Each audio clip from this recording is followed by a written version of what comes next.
Hey guys, I'm Lou, and in today's video I will be talking about the top 10 books that I read in 2019. I know it's a bit late, but better late than never.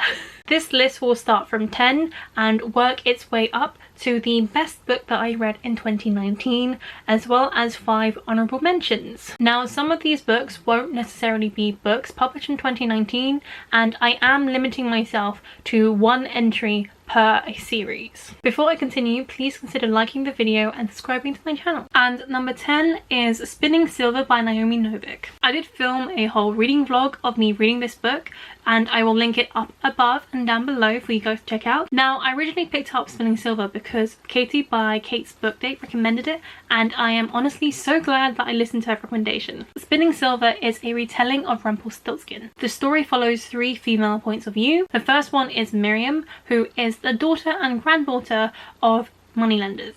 But her father is far too kind-hearted to do his job of collecting debts. They face poverty until Miriam starts to take up his work in the village. Her success creates rumours that she can turn silver into gold, which attracts the fairy king of winter himself and sets her an impossible challenge that if she fails, she will die. You also have Irina. Her father schemes her to wed the Tsar and will pay any price to achieve this goal. However, the Tsar is not what he seems, and the secrets he hides threatens to consume the land of mortals and winter alike. There is also Wanda, who is a villager in Miriam's village and starts to work for her when her father is unable to pay his debts. I really loved this book. The main reason was that it was really hard to predict where the story was going to go,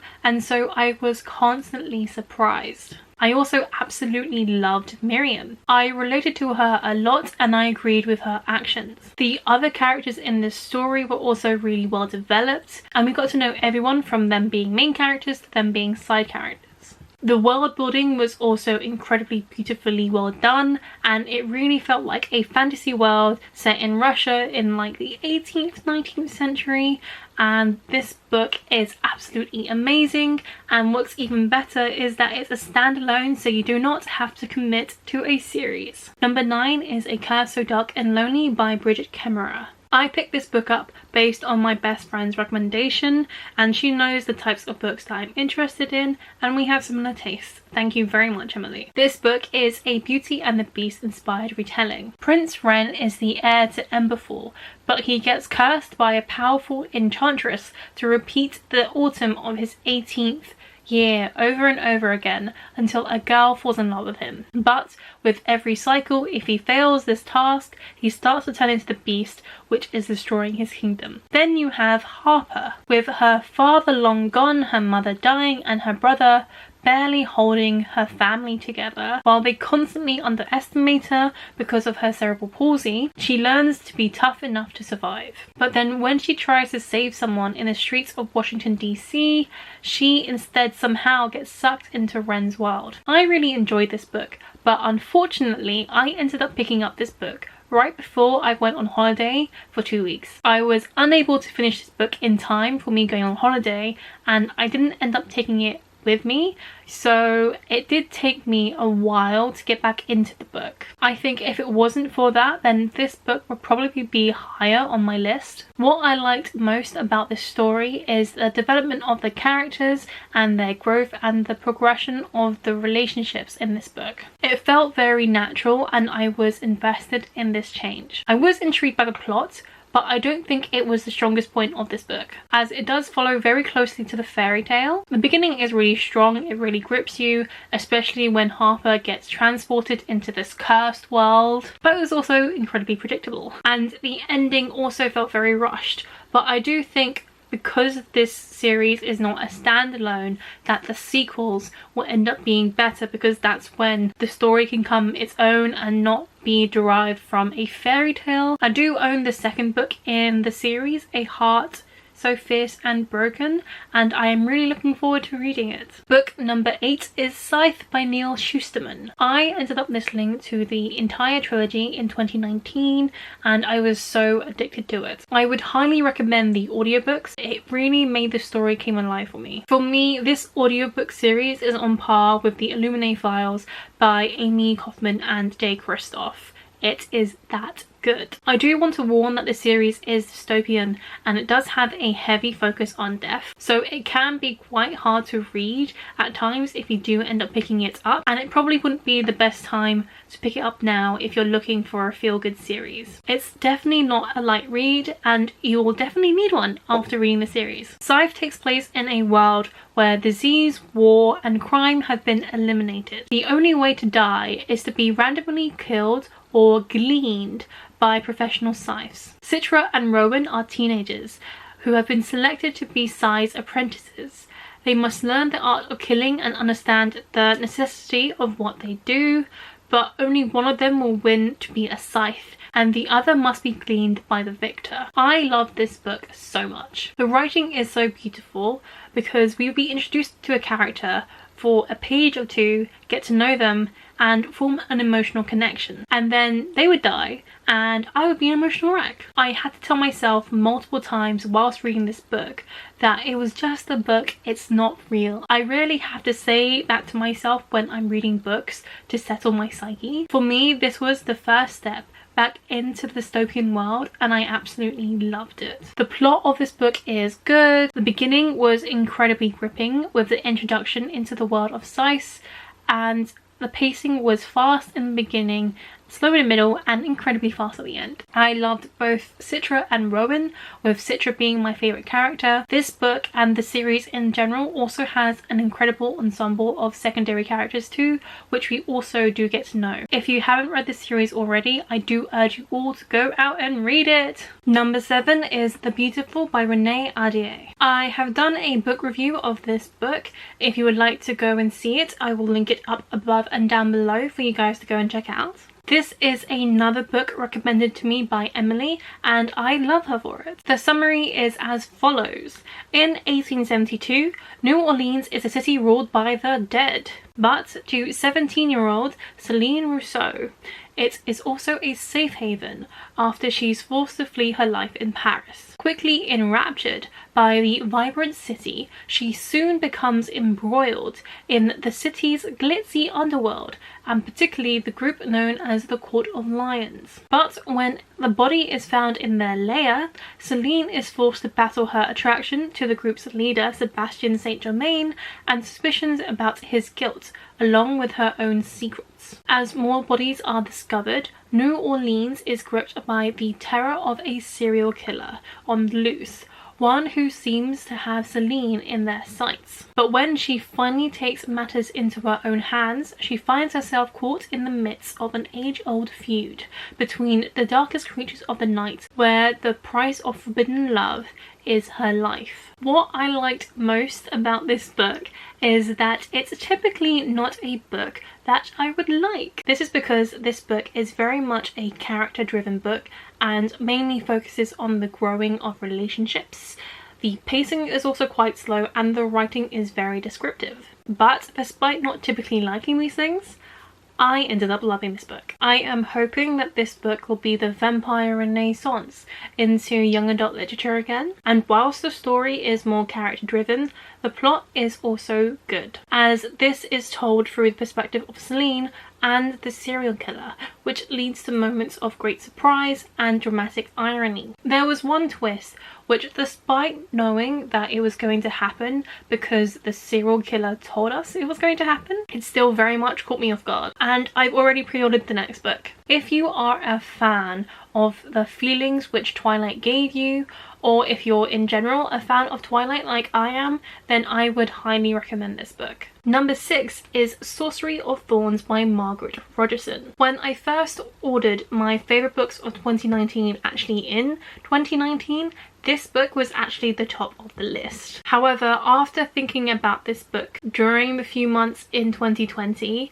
I ended up moving it back down to 6th place. Now, this is not to say that this is not a great book. I absolutely love this book and I highly recommend it. But the reason why I moved it down 5 spaces is because I am starting to forget what happened. But to be fair, I did read this book in August and I have read something ridiculous, like probably like 100 books between now and August, definitely more. An eternity has passed, especially in the last 2 months. Now to tell you guys some bits about this book. It's set in a world where all sorcerers are evil. Elizabeth has known this since she was a child. Raised as a foundling in one of the great libraries, Elizabeth has grown up with all the tools to sorcery, also known as magical grimoires. If provoked, they turn into terrible monsters of ink and leather. Then an act of sabotage releases the library's most dangerous grimoire, and Elizabeth is implicated in the crime, with no one to turn to but her sworn enemy Nathaniel and his mysterious demonic servant Silas. She finds herself entangled in a centuries-old conspiracy. I loved every aspect of this book. I thought that the plot was well crafted. I loved seeing the developed characters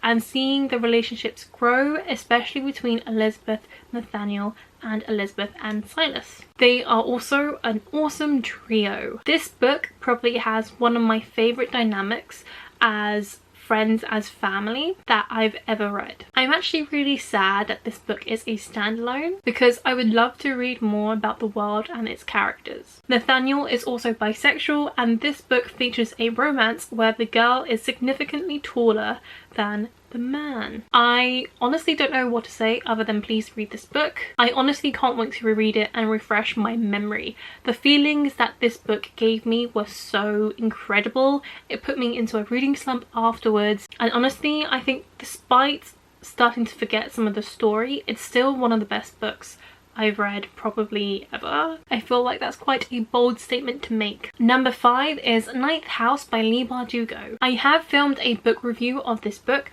which I will also link above and in the description box down below. Trigger warnings in this book for drug use, murder, sexual assault of a child, self-harm, and gore. Ninth House follows Alexandre, who is the most unlikely member of Yale's freshman class. Raised in Los Angeles by a hippie mother, Alex dropped out of school early and into a world of shady drug dealer boyfriends, dead-end jobs, and worse. By the time she is 20, she is the sole survivor of a horrific, unsolved multiple homicide. Some say she's thrown her life away, but at her hospital bed, Alex is offered a second chance to attend one of the world's most elite universities on a full ride. But what's the catch and why her? Alex arrives in New Haven tasked by her mysterious benefactors with monitoring the activities of Yale's secret societies, well known to be the haunts of the future rich and powerful. But their occult activities are revealed to be more sinister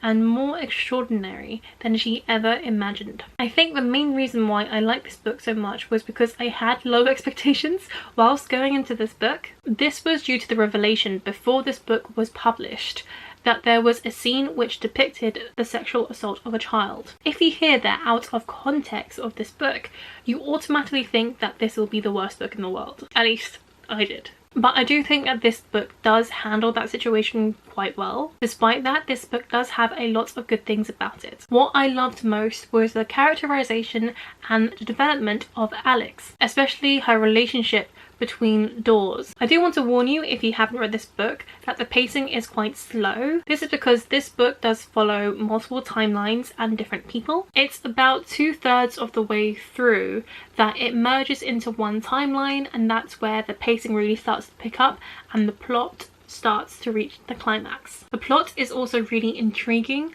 because there are multiple mysteries which eventually get solved. So whilst the pacing is slow, there is always something which will keep you wanting to read more. The world of this book is also incredible. I think it's got to do with the fact that Leigh Bardugo studied at Yale, and so she uses that experience to create such a magical world. I can't wait to hopefully read the other 4 books in this series, and I'm really looking forward to see what Amazon will do to the series. Number 4 is Priory of the Orange Tree by Samantha Shannon. I'm just going to put this book up because it's honestly a beast.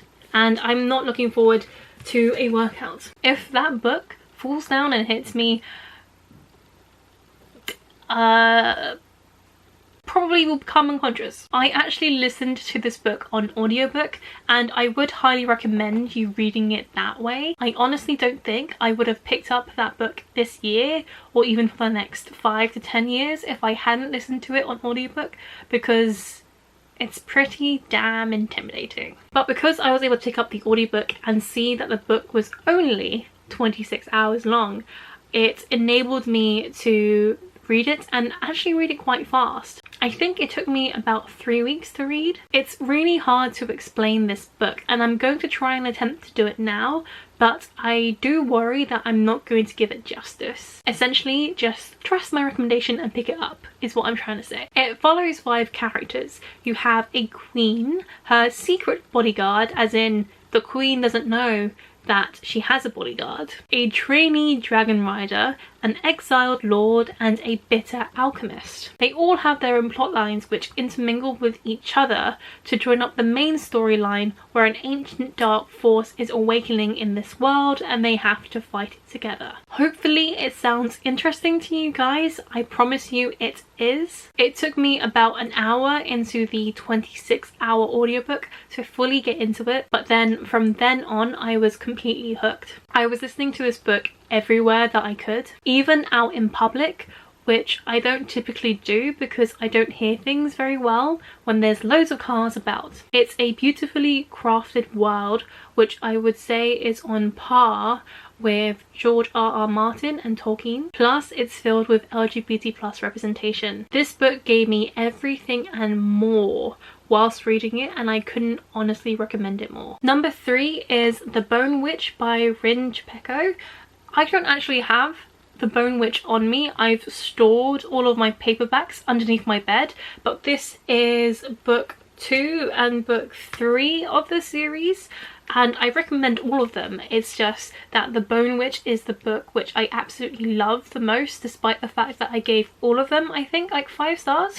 If you are watching this video whilst in lockdown, Audible is offering you the chance to stream this audiobook while schools are closed. I don't know if it's everywhere or if it's just in the UK, but I will put the link down below for you guys to go and check out and read. The Bone Witch follows T, who accidentally resurrects her dead brother. She then learns she is different from the other witches in her life. Her gift of necromancy means that she's a bone witch, a title which makes her feared and ostracized by her community. But T finds solace and guidance with an older and wiser bone witch, who takes T and her brother to another land for training. In her new home, T puts all her energy into becoming an Asher, one who can wield elemental magic. But dark forces are approaching quickly, and in the face of danger, T will have to overcome her obstacles and make a powerful choice. I bought this series in Yalk in 2019. I was always intrigued by it, and I wanted my book buying habits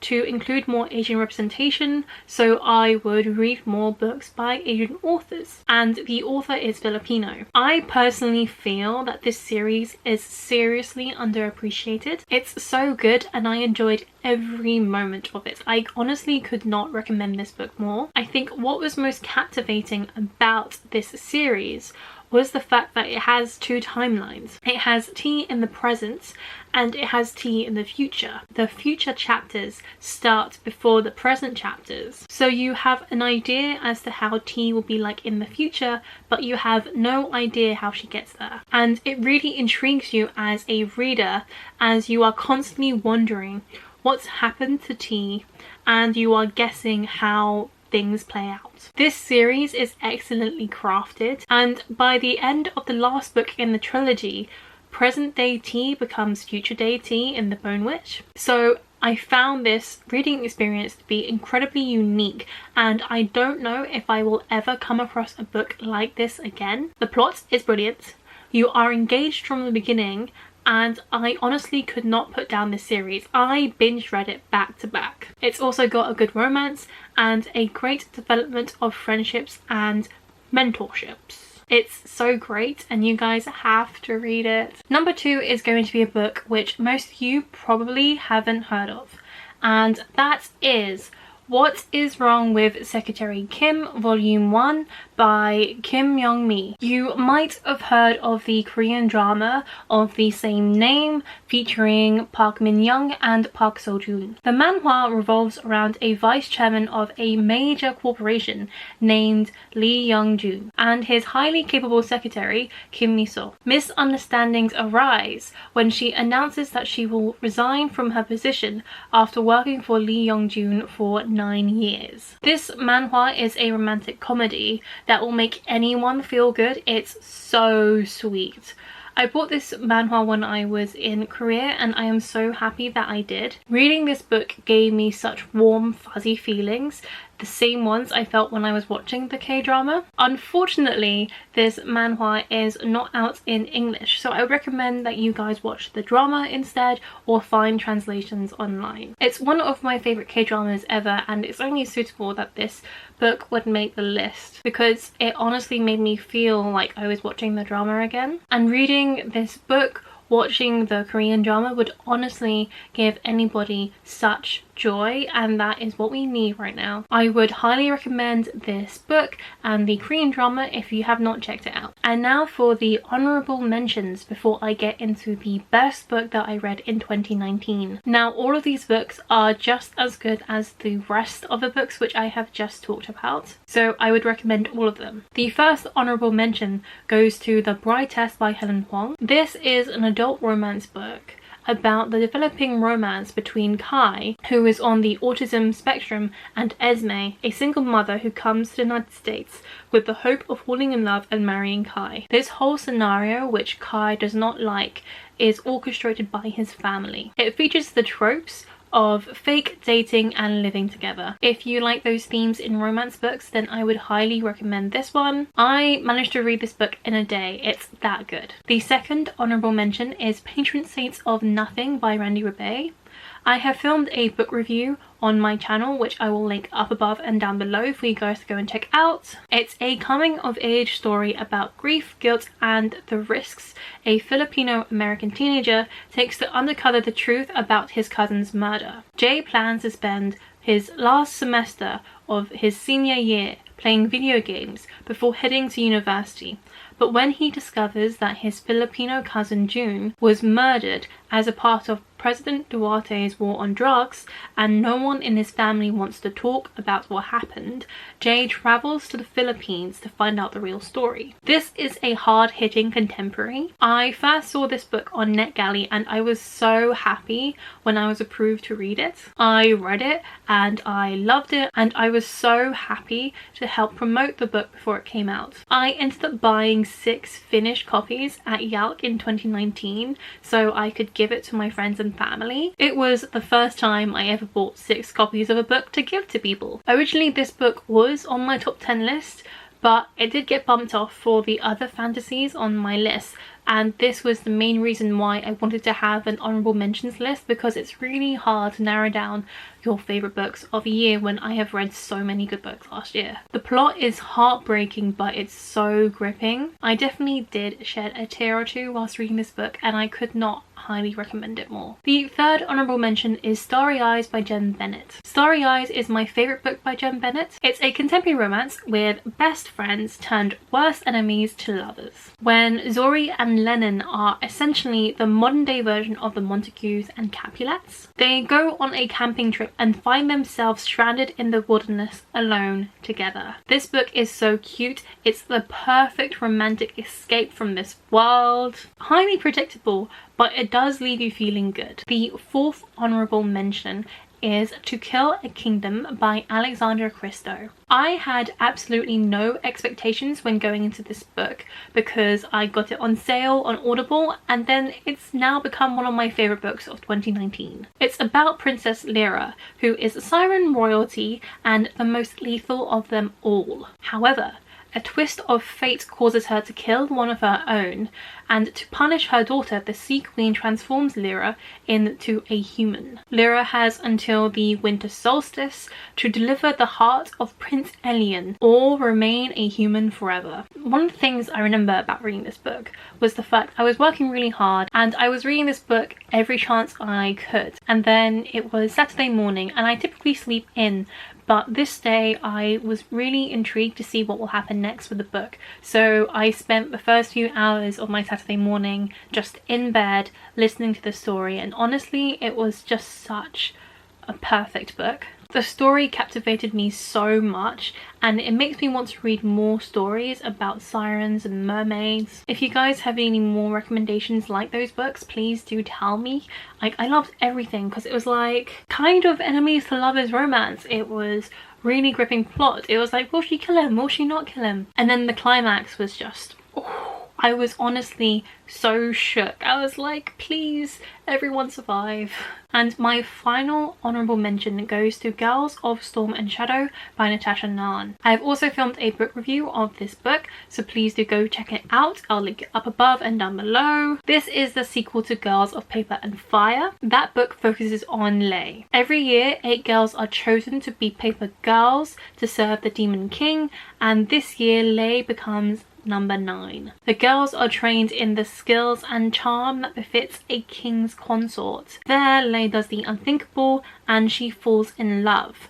Her forbidden romance becomes tangled with an explosive plot that threatens her world's entire way of life. Lay must decide how far she's willing to go for justice and revenge. I definitely recommend this series if you're looking for a fantasy with a female-female romance. Girls of Storm and Shadow does get an honourable mention, as I did enjoy reading this book, and it was a massive contrast to the first book, but in a good way. The plot was interesting and entertaining, and the ending is left on a massive cliffhanger, and I honestly can't wait to see what will happen next. Are you guys ready to hear my favourite book of 2019? Are you prepared? It is Queen of Nothing by Holly Black. You guys might be surprised to hear this because I have never talked about this series on my channel. I might have hauled it, but I've never actually talked about the series as a whole. At least I don't think so. That is mainly because I didn't read this series until November of 2019. I literally started reading The Cruel Prince as soon as Queen of Nothing was released. Queen of Nothing is the third and final book of the Folk of the Air series. To avoid spoilers, I am going to give a summary of the first book, The Cruel Prince. Jude was 7 years old when her parents were murdered, and she and her 2 sisters were stolen away to live in the treacherous High Court of Fairy. 10 years later, Jude wants nothing more to belong there, despite her mortality. But many Fae despise humans, especially Prince Carden, the youngest and wicked son to the High King. To win a place at the court, she must defy him and face the consequences. I originally listened to The Cruel Prince and The Wicked King on audiobook, and then I read this book in physical format because I managed to get a hold of this book before the publication date, so the audiobook was not yet out for this book. I do recommend listening to the audiobook to the series because the narrator honestly does such a great job. Originally, when I was thinking about this list in 2019, Queen of Nothing was actually number 9, but I ended up rereading the audiobook to Queen of Nothing in January, and because I was rereading it, it made me realise just how good the story was, and I was able to appreciate it more when I wasn't worried about people dying. Because the first time I read this book, I zoomed through being really worried about all the characters that I loved without fully appreciating the story and how it was crafted. And as I was able to do that on my second read, it made my love of the series grow even more. So that was the process as to how it became my favourite book of 2019. The whole series is incredibly addicting. I now know why the whole bookish community was so obsessed with this series. I am now too. I am just quite late to the boat. I think all the hype was justified for this book. It fills all of your cravings for a junk food like fantasy book. This book and the entire series has everything that I love in fantasy books, and it was far from disappointing. The plot was so fast paced and I honestly struggled to put it down, even on my second reread. I do want to say that the final twist was incredibly predictable. I predicted it as soon as the prophecy was foretold, and especially because of the breadcrumbs as well throughout the book, I was like, you're giving it up way too easy. It was incredibly obvious, but I am willing to overlook it just because of how this book and the entire series made me feel, but also because because this book provided me the ending which I wanted to the story. I highly recommend this series if you have not yet read it. It will provide you some light, fun entertainment. So that was my top 10 books which I read in 2019. I'm sorry it's a bit late, but better late than never. What were some of your guys' favourites in 2019? Before I finish this video, I do want to say that I am hoping to make more friends on BookTube, and I would like to buddy read with more people. Down below I am going to include a Google spreadsheet of all of my books on my TBR. If you have the time and you would like to buddy read with me, or if you would like to tell me which books I should read and film a book review on, or an in-depth book review, or just simply a rant review, please do let me know. I am hoping to reach out to the community, not only make myself feel more a part of it, but also make more friends and closer friends. Please consider liking this video and subscribing to this channel, and I hope to see you guys again soon. Bye!